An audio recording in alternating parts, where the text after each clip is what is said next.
Mr. Rasmussen, whenever you're ready.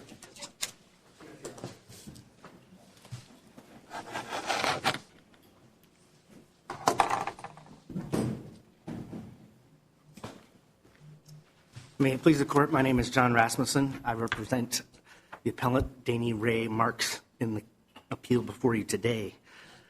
There's one main question, two subsidiary questions before the court here. The first is hunting an activity of the Hunt Club as defined in the policy and under the plain and ordinary meaning of the word hunting?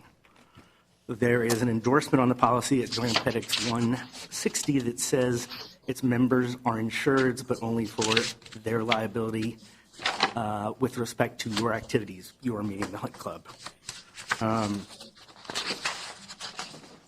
And hunting is squarely an activity of a Hunt Club. Virginia uses the plain meaning rule to define activity, and unless words are defined, they're given their plain, ordinary, and usual meaning, or they're plain or used in their plain, ordinary, and popular sense. The opening brief, pages 11 through 15, points to 7 different dictionary definitions that define activity, and in that case, every single one of them, hunting falls within. And it's also the case in Virginia when deciding whether what the plain and ordinary meaning of a word is. Virginia courts in construing Virginia law have routinely looked to dictionaries to find what the plain and ordinary meaning is. Nevertheless, the opinion below applied a constricted definition of activity drawn from a case from out of the district. That opinion found activity means suing and being sued, participating in judicial proceedings, acquiring and owning real property, and borrowing money, among other things. That is a far narrower definition of activity than any of the ones pointed to in the 7 dictionaries cited in Mr. Mark's briefs. Well, counsel, in fairness, I mean, when you put it that way, it sounds absurd to define activity that way. But what the court is doing, right, is putting the word activities in context with the other words in the same sentence and saying that when you use it that way, that members will be liable only with respect to their liability for the club's activities. You know, when you put it that way, it starts to sound more like a vicarious liability provision, right? That what this covers is when someone has a cause of action against the club and is seeking to hold the members vicariously liable for some action that the club took as an entity. And so I guess I'm saying I don't understand, for me at least, kind of how you might define activity in a different context doesn't really address that argument.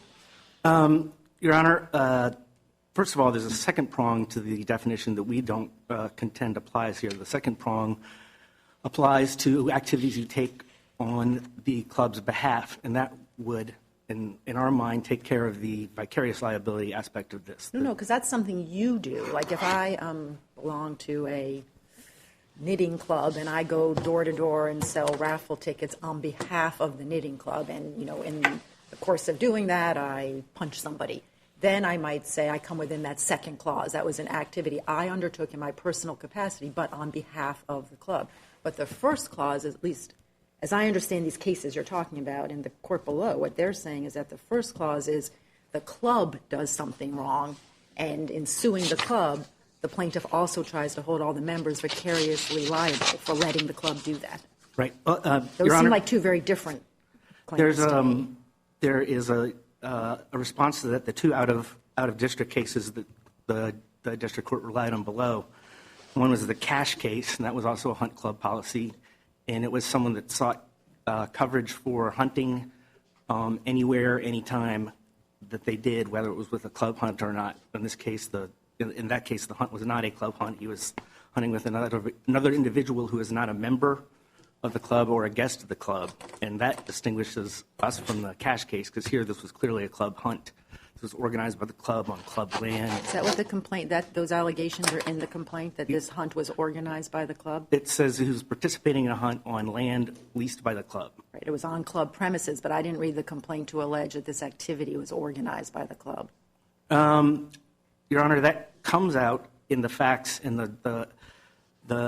the way that Virginia construes the duty to defend if there's a possibility that the allegations could lead to any judgment that would be covered, then a duty to defend exists. And here, there's nothing in the complaint that forecloses that this was a club hunt. In fact, the details suggest it was a club hunt because it was on club land with other club members. In fact, in this case, it was with approximately 7 other members and 2 guests. So I would distinguish the Cash case there. The Lennox case actually specifically left open the as undecided the situation that is present here. In the Lennox case, which comes from New Jersey, there was a statement that events organized through the club might create potential for coverage under this endorsement, but those were not the facts in this case. It was just 2 people that were swimming at a lake and one accidentally injured the other. It wasn't like for example, a club picnic or barbecue or cookout or hunt in this case. But a fair reading of the pleadings don't suggest at all that this was organized by anybody other than just the members decided to go hunting that day.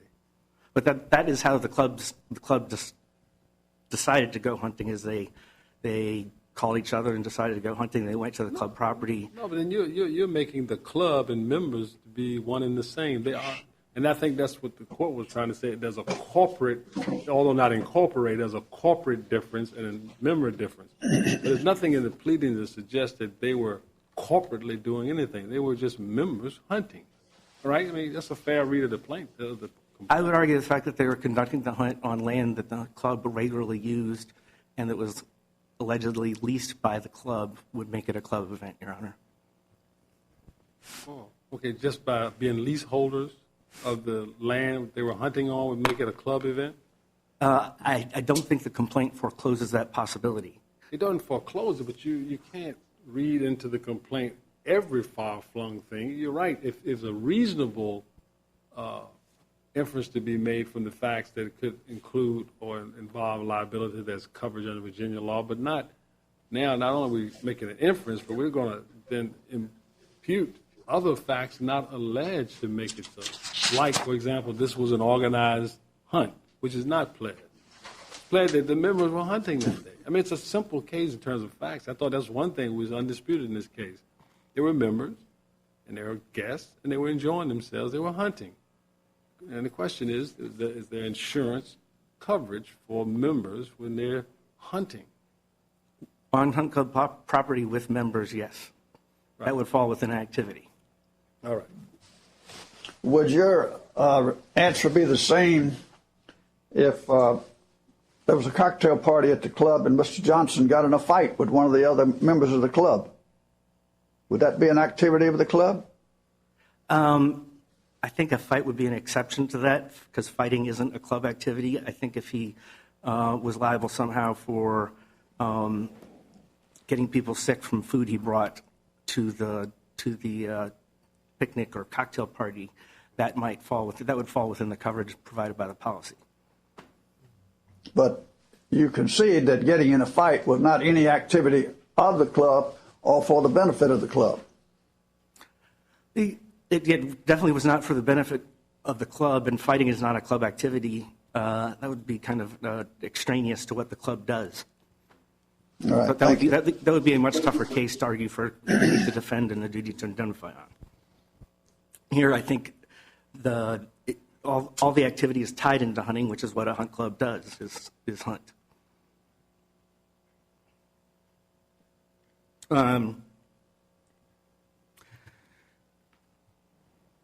Going back to the plain meaning rule, words are given their plain meaning, and any doubt resolves in favor of coverage under Virginia law. There's a long string of cases.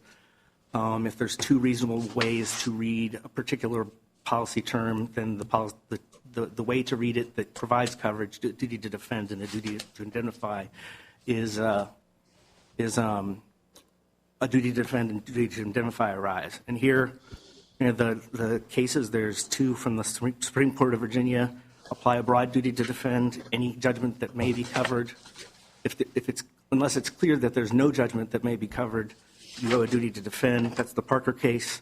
The AES case restated the 8 corners rule, and Fuyas from this court applied those cases and had a similarly broad duty to defend. The complaint alleges he was a member, that the hunting happened on land that was leased, that he was participating in a hunt, and that he was participating in a hunt and that the injury resulted from the hunt. So we believe that puts it fairly within the 8 corners rule, and there's a duty to defend. If the court gets to the duty to indemnify, there was uncontroverted deposition testimony that the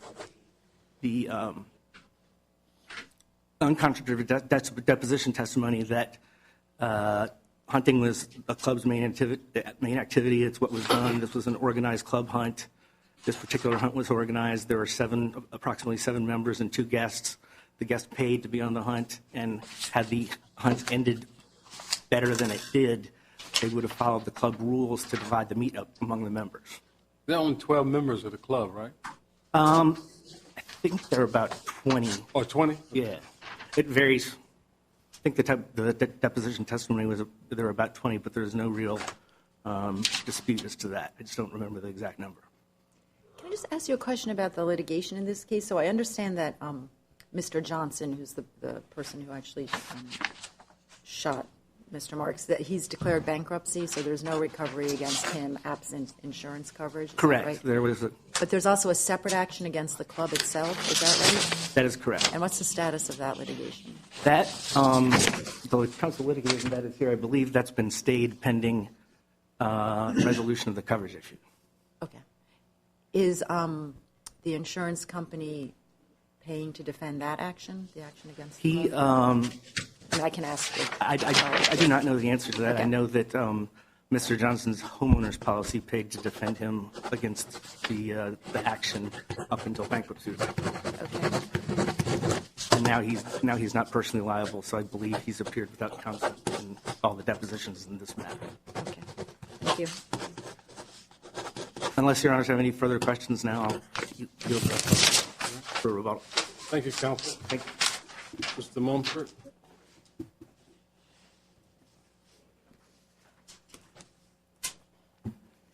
May it please the court, my name is John Mumford. I represent Scottsdale Insurance Company. And just to answer your question, yes, Scottsdale is providing a defense to the Hunt Club in the liability suit. Thank you. No one disputes, Scottsdale doesn't dispute that hunting is an activity. But the endorsement limits the coverage by linking the word activities to 2 distinct actors. The first prong of the endorsement extends coverage to member liability for the Hunt Club's activities. The second prong extends coverage to members' activities on behalf of the Hunt Club. That is, members' liability for members' for members' activities on behalf of the Hunt Club. The endorsement creates a purposed distinction between member coverage for the Hunt Club's activities and member coverage for member activities, like the shooting. And regardless of the set of facts viewed, whether those that are in the underlying complaint, whether those that are developed in the parties' briefs below and here, neither of these 2 prongs apply. The Marks suit alleges that Mr. Johnson is liable only because he breached a duty of care that he personally owed and shot toward a public road, not because of any act of the Hunt Club. Mr. Johnson's shooting was a member activity, which implicates the second prong, where members are given a coverage for member activity. But as the court below held and has been conceded here, that was not a member activity on behalf of the Hunt Club. So to get where they want in terms of the coverage here, they inject words and concepts that just aren't in the endorsement. You know, the summary of their argument on page 3 of the opening brief states the policy endorsement covers members participating in club activities. They argue that on page 12, they argue that the endorsement covers member liability for Johnson's liability to Marks for his conduct during a Hunt Club activity. But the endorsement doesn't say that. The words participating or conduct during of members are not in that first prong of the endorsement. In fact, the endorsement where the endorsement intended coverage for members in that second prong, it said so very clearly. Don't we really have to start with what is covered? What is a covered activity? Do you agree with the district court that you only insured for those activities? of the club? In the first prong, yes. Only when you're signing a contract, those things like that? That's it? Well, I guess I can answer it in So just a boilerplate policy, you don't have anything that's specific at all to this insured at all. You just put their name in it. It looks like a boilerplate policy. So it seems to me, if you look at their incorporating documents, they said that one of their corporate purposes was to enjoy hunting, provide for safe and enjoy hunting. And you covered that activity of the club, didn't you? The hunt club, we don't dispute that the hunt club as an entity engages in activity as it relates to hunting. But it doesn't matter whether you call it entity or not. You covered those activities. We had to first establish that. That's broader than what the district court talked about as what activities are. You have to concede that, don't you? Well, the district court was addressing the activities in front of the district court and saying that a shooting by a member was not an act of the hunt club. But from analysis, you can't start there. You have to start with what are the covered activities of the club. Then you determine whether or not, in fact, a member is liable for an activity of the club. Let's first talk about what activities are covered. And don't you agree that it's broader than what the district court found to be activities? No. But you don't? Well, in terms of, in this purpose? But it's not about this purpose. We're talking about this policy.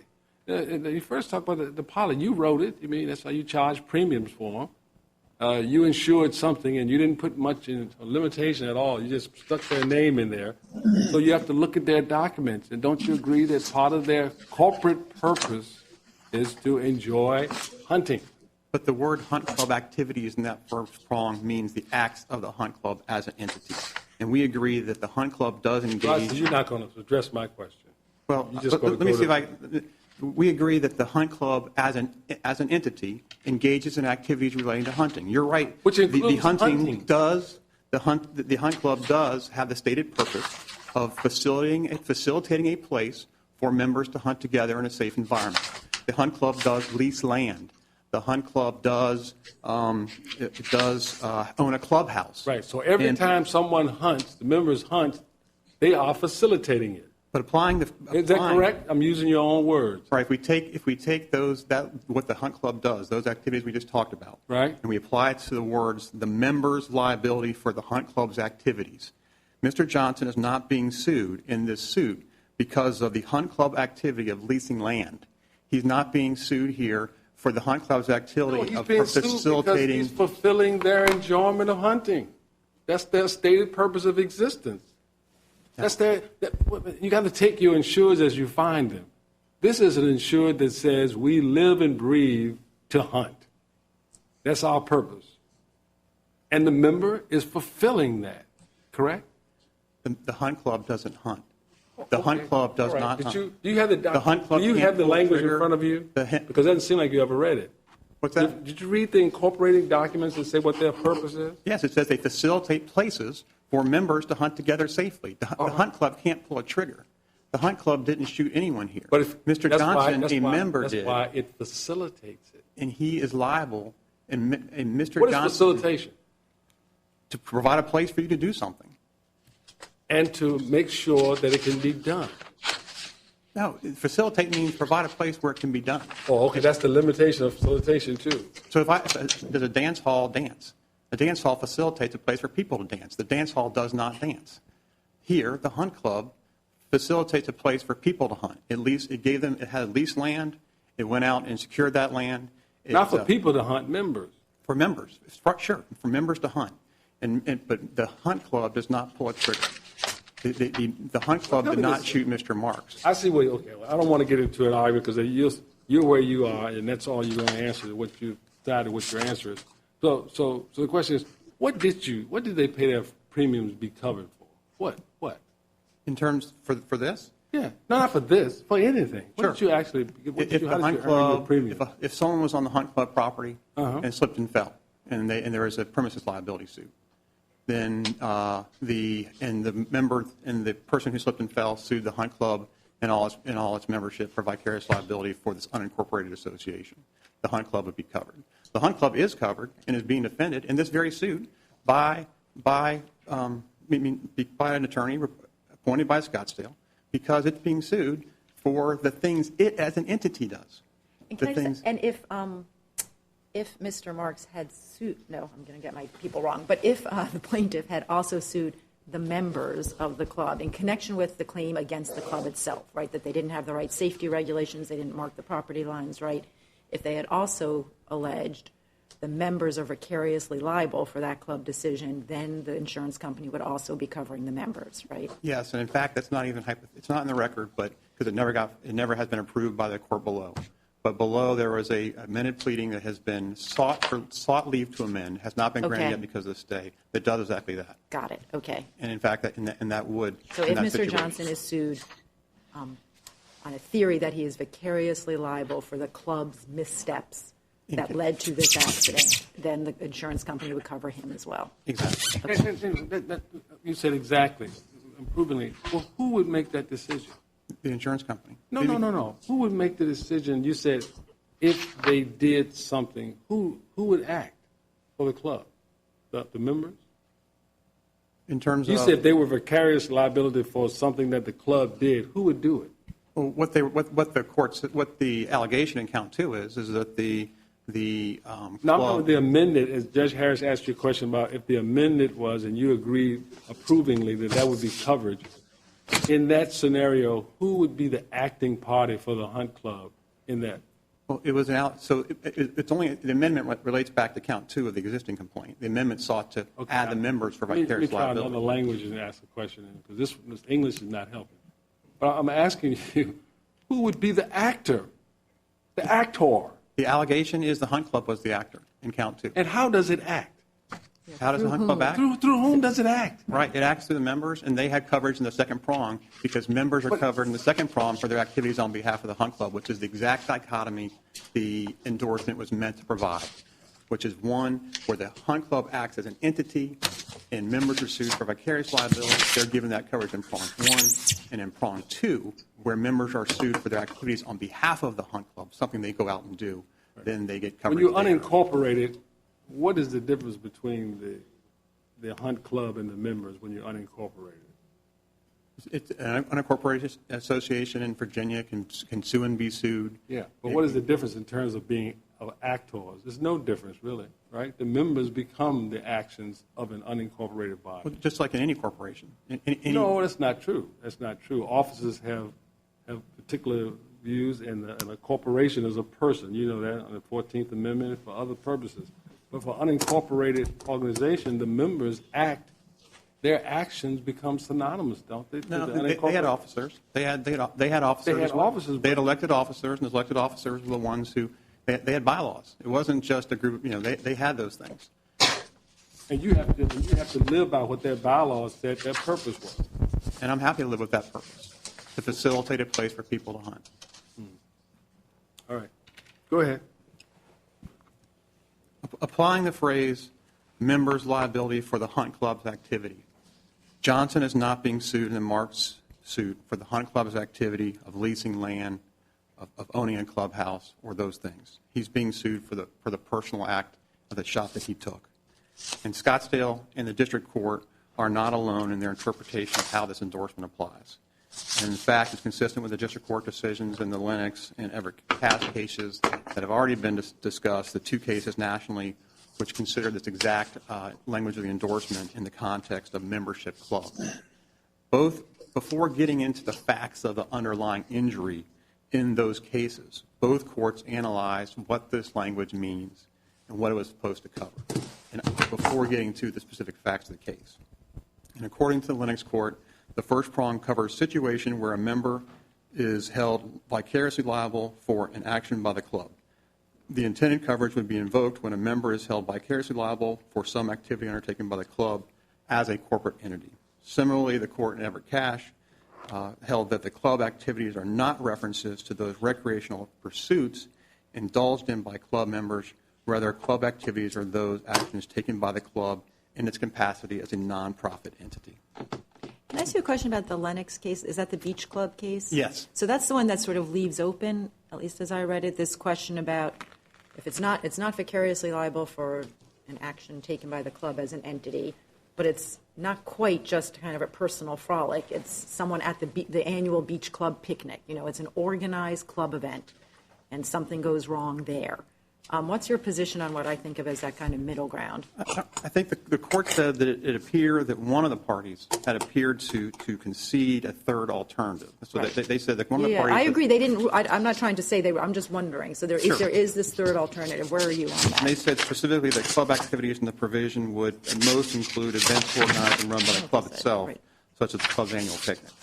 But the court said it's all no reason to analyze that. No, I agree. I know what the court said, and I'm not suggesting that the court answered the question, but I'm asking you how you would answer Sure, the question. and we don't dispute that. You know, if someone slipped and fell at the hunt club's premises during a picnic. But what if this had been like the annual hunt club breakfast, and it's organized by the club, and everybody shows up, and then events transpire exactly the way they did. Mr. Johnson, by mistake, shoots out into the road. In terms of... But this time, it's not just some members in general pursuit of the club's mission. It's an organized club event. Does Sure. that make any difference to your analysis? It does not. Okay. And the reason it does not is that the members have coverage for their acts on behalf of the hunt club. It's given to them specifically. And the coverage is...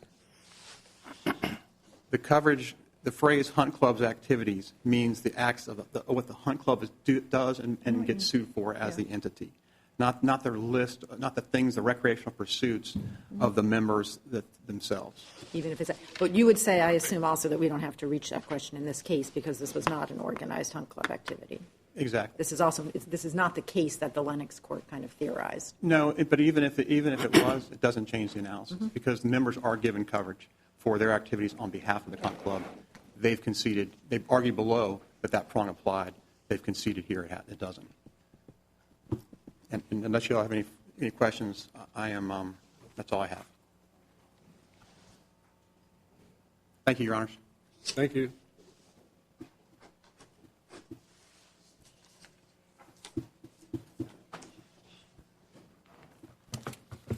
May it please the court, just a few quick... Sounds like your client didn't buy too much of it in terms of insurance. Only when y'all were leasing property and signing contracts. My client's Mr. Mark, sir. I don't know what... I'm sorry. I'm not sure how he was... But you had to stand behind what they bought. Right. He stuck with what they bought, and he obviously didn't have the same amount of... His homeowner's limits were $100,000, which are not nearly enough to pay the special damages in this case. Right. So... But in fairness, if this amended complaint seeks to hold Mr. Johnson liable vicariously for the club's failures related to this accident, there'll be coverage for that. I believe he conceded. Yeah. Mr. Mumford conceded that. So there'll be something. Okay. Pointing again to the Lennox case, which you noted, it does leave, but not leave open the idea that you could have a club organized event and there could be coverage for that, but it doesn't decide it because those weren't the facts before the court in that case. Here, all the allegations and certainly all the evidence that was collected, all the deposition testimony, all the documents show that this was an organized club hunt. In fact, they typically went on hunts such as this one for the last 2 weeks of the hunting season every year, because this happened right near the close of deer hunting season. Activity under Virginia law should be given its plain, ordinary meaning. There is nothing in the policy to define activity. There's nothing in it that narrows it to actions as an entity. They could have put that in the policy. It's an endorsement. They could have written the endorsement more clearly if that's what they intended it to cover, was only those items that the opinion below listed, items as an entity. And that violates Virginia's policy interpretation rules because it gives activity a constrained meaning rather than its plain and ordinary meaning. And moreover, in a sense, it provides members with coverage, but that's a grant of coverage. It makes them an insured, but then excludes all liability that's not connected to the activities of the hunt club. and exclusionary language is read particularly against insurance companies in applying the terms. Unless you have any further questions, we ask that the case be remanded and reversed. All right. Thank you. All right, we'll come down to Greek Council. You want to take a break? Judge Hamilton, you want a break? No, I'm fine, thank you. All right. We'll come down to Greek Council and proceed to our next case.